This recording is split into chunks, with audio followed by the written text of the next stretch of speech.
नमस्कार शेतकरी बंधूंनो. दरवर्षी पावसाळ्यात तुमच्या शेतातून फक्त पाणी नव्हे तर लाखो रुपयांचं सोनं वाहून जाते. कसं ते बघूया. ICARच्या वैज्ञानिक अहवालानुसार भारतात दरवर्षी प्रति हेक्टरी सरासरी 16.4 टन इतकी सुपीक माती वाहून जाते. आपल्या देशातील जवळजवळ 37% जमीन या सॉइल इरोजनमुळे निकृष्ट होत चालली आहे. आणि धक्कादायक गोष्ट काय आहे माहितीये?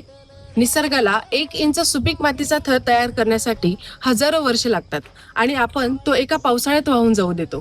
पण विज्ञानाकडे यावर काही सोपे उपाय आहेत. पहिलं, समतल बांध बंदिस्ती म्हणजेच उताराला आडवे बांध घाला.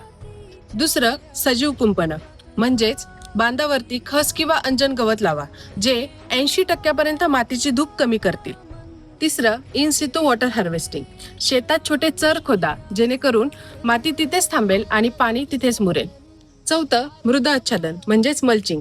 यामुळे पावसाच्या थेंबांचा थेट मातीवरती मारा होणार नाही. पाचवा आणि शेवटचा उपाय म्हणजे ओघळ नियंत्रण.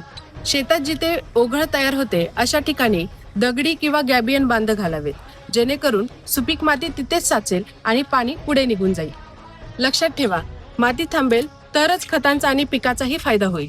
या पावसाळ्यात विज्ञानाची कास धरा, माती आणि पाणी दोन्हीही वाचवा. हा व्हिडिओ जास्तीत जास्त शेतकऱ्यांना पाठवा आणि या पावसाळ्यात आपल्या काळ्या आईची होणारी धूप थांबवा. धन्यवाद.